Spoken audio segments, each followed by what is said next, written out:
A gunslinger bought Infertile for Chinese girl for $1, and she gave him 6 children in 8 years. The wind howled off the snow-capped peaks of Montana, cutting through the streets of Ironwood Ridge like a jagged knife. It was the winter of 1902, and the blizzard seemed determined to bury the town under a shroud of white. Inside the drafty warehouse, however, the air was thick with the smell of damp wool, unwashed bodies, and desperation. Colt Riker stood in the shadows near the back, his hat pulled low over eyes that had seen too much violence. He was not a giant of a man, simply a man of average build, yet the way he wore his gun belt, low and tied down, gave him a presence that made others give him a wide berth. He was a retired gunslinger who had traded his peacemaker for a plow, trying to wring a living out of the hard earth, but the loneliness of his ranch was becoming a louder enemy than any outlaw he'd ever faced. On the makeshift stage, a line of women stood shivering, holding numbered cards. This was a bride auction, a meat market for the desperate souls of the frontier. The auctioneer, a sweaty man named Henderson, was trying to drum up enthusiasm for the last woman on the line. "Number 9, Henderson bellowed, his voice grating. "My Lynn. 24 years old. Strong worker, good with a needle, speaks fair English." The crowd murmured. My Lynn stood with her chin held high, though her knuckles were white as she gripped her card. She was small, with raven black hair pulled back severely, but her eyes held a fire that the cold couldn't extinguish. "What's the catch?" a heckler shouted from the front. "Why's she here if she's young?" Henderson hesitated, then cleared his throat. Doctors in San Francisco declared her infertile. "Barren. She's fit for work and keeping a home, gentlemen, but she won't give you heirs." The room went silent, then erupted in scoffs. In the West, a wife who couldn't produce children was considered as useless as a horse with a broken leg. "Start the bidding at $10. Henderson tried. Silence. $5. Colt Riker stepped forward, his boots heavy on the floorboards. He saw something in my Lynn's face, not defeat, but a fierce, quiet endurance. It reminded him of himself. $1, Colt said, his voice gravelly but clear. The room gasped.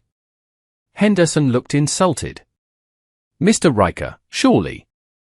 $1, Colt repeated. "Not because that's what she's worth, but because this isn't a sale of livestock.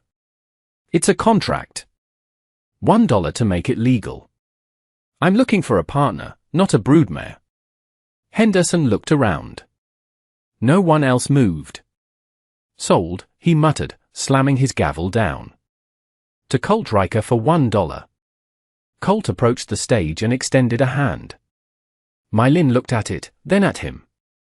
She saw the calluses, the scars, and the gun on his hip, but she also saw a strange lack of cruelty in his eyes. She took his hand. "Do you have a bag?" he asked. "Just this," she said, lifting a small bundle. "Then let's go. The snow is getting worse." The ride back to Colt's ranch was silent, the carriage rattling over frozen ruts. When they arrived, the cabin was sturdy but stark. It was the home of a man who lived only to work. Colt showed her the spare room. "I know what they said about you," he said awkwardly, standing by the hearth. "About the children. It doesn't matter to me. I've got a past that's closed plenty of doors, too. I need help running this place, and well, I'm tired of the silence." My Lynn looked around the dusty room. "I will clean," she said firmly. "And I will cook. But I am not a servant." "You said partner." "I did," Colt nodded. "And I meant it." Over the next few weeks, the cabin transformed. My Lynn scrubbed the floors until the wood gleamed. She used dried herbs she had brought with her to season the venison Colt brought home, turning bland stews into meals that actually had flavor. She worked alongside him in the barn, handling the horses with a gentle confidence that surprised him. She was small, but her strength was wiry and relentless. One evening, as the snow piled up against the windows, sealing them in, Colt sat by the fire cleaning his revolver. "You're good with the stock," he observed. "My father trained horses," My Lynn said. "Before the debts." Before I was sold. Colt nodded, saying nothing.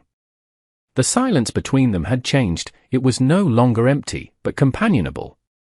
The doctors, she said suddenly, staring into the flames. They were men who looked at me for 5 minutes and decided my future. They said my womb was cold. But they did not know me. Colt looked up. You think they were wrong? I think nature does not always listen to men in suits, she replied. I think I am healthy. I think perhaps I just needed a home where I was not afraid. Colt set the gun down. He had been careful, sleeping in the loft, giving her space. He was a gunslinger, a man of violence, and he had assumed a delicate creature like her would fear him. But she wasn't delicate. She was forged iron. I've wanted a family, Colt admitted, his voice low. But I figured that chance was gone. Maybe it is not, Mai Lin said, meeting his gaze. They consummated their marriage that night, not as a transaction, but as two lonely survivors finding warmth in the bitter winter. It was a partnership in every sense. Spring brought the thaw, and with it, a change in Mai Lin. She was sick in the mornings, and her appetite grew ravenous. When she missed her monthly courses for the 3rd time, she told Colt. The gunslinger, who could shoot a coin out of the air at 50 paces, turned pale and had to sit down. Are you sure? He asked. I am sure, she smiled. The doctors were wrong. Their first son, Thomas, was born the following winter, during a snowstorm that rivaled the one brought them together. Colt delivered the boy himself, his hand shaking for the first time in his life as he held the tiny, squalling life. He looked at Mai Lin, exhausted and triumphant in the bed. You gave me a son, he whispered. For $1, you gave me a son. A good investment, she murmured before falling asleep.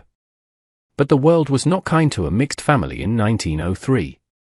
When they went into town for supplies, whispers followed them. That's the barren girl, women would hiss.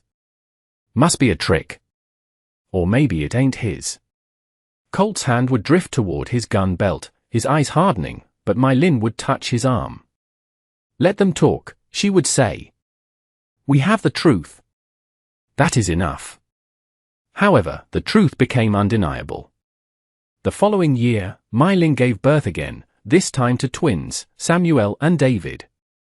The town's gossip shifted from malice to bewildered awe. The barren woman now had 3 sons in 2 years. Life on the ranch was hard work. They raised cattle and horses.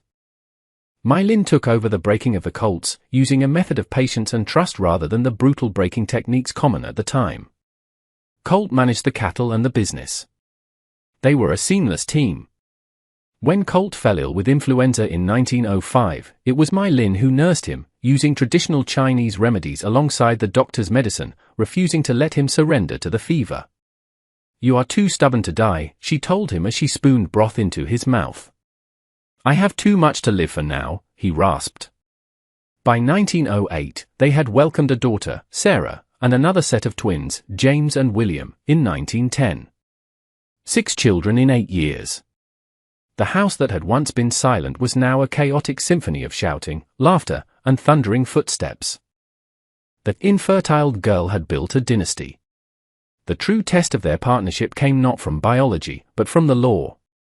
In the spring of 1911, a wealthy rancher named Bartholomew Vance accused Colt of stealing breeding stock. Vance was a man who used the law as a weapon, knowing that a former gunslinger's reputation would work against him. I have a bill of sale, Vance claimed in the town courtroom, waving a forged paper. Riker stole those mares. Colt was ready to settle it the old way, with iron.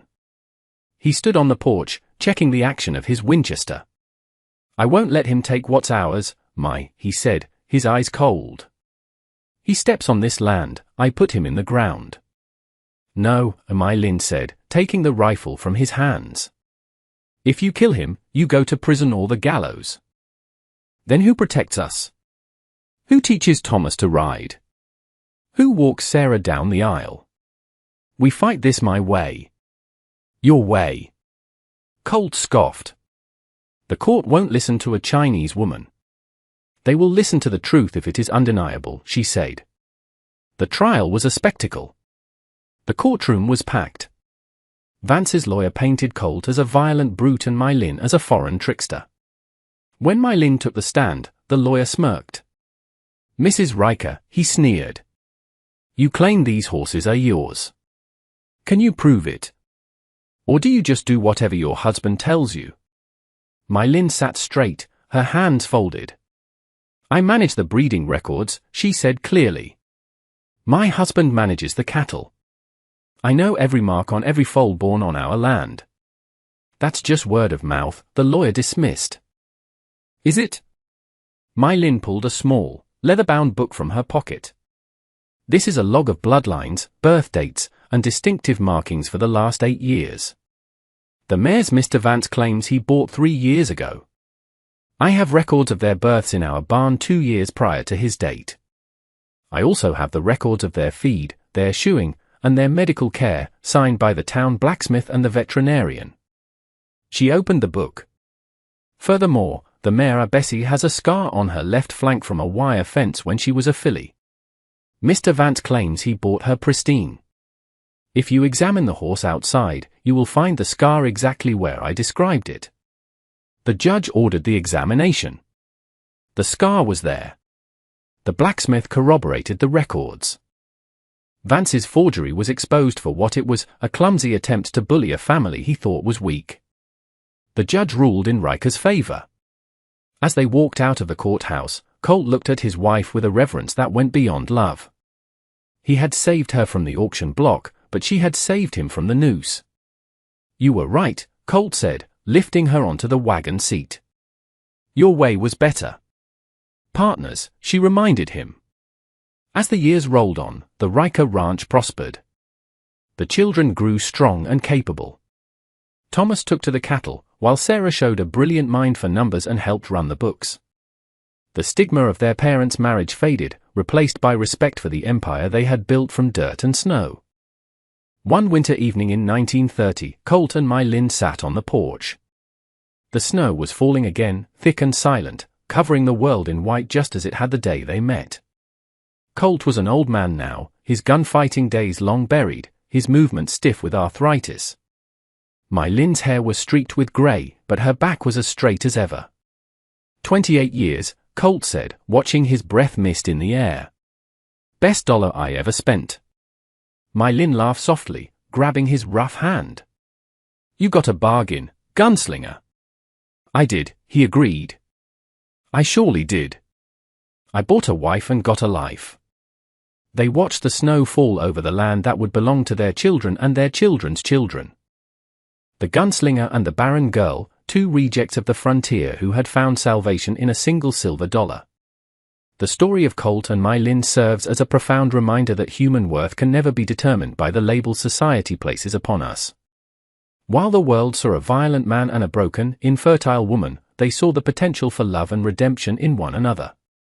Their journey teaches us that resilience is not just about enduring hardship, but about having the courage to build a future when everyone tells you there is no hope. It illustrates that true partnership is built on mutual respect and the willingness to fight for each other, whether that battle is in a courtroom or against the elements. Family is not merely a matter of blood or biology, but a fortress constructed from trust, forgiveness, and unwavering loyalty. Ultimately, their legacy proves that even the smallest investment of faith, like a single dollar, can yield a dynasty of love if nurtured with patience and heart. What do you think about Colt's decision to trust My Lin despite what the doctors said? Do you think you would have had the courage to stand against the whole town like they did? Let me know your thoughts in the comments below. If you enjoyed this incredible story of the Wild West, please hit the like button and subscribe for more true stories of history's most fascinating underdogs. Thanks for watching.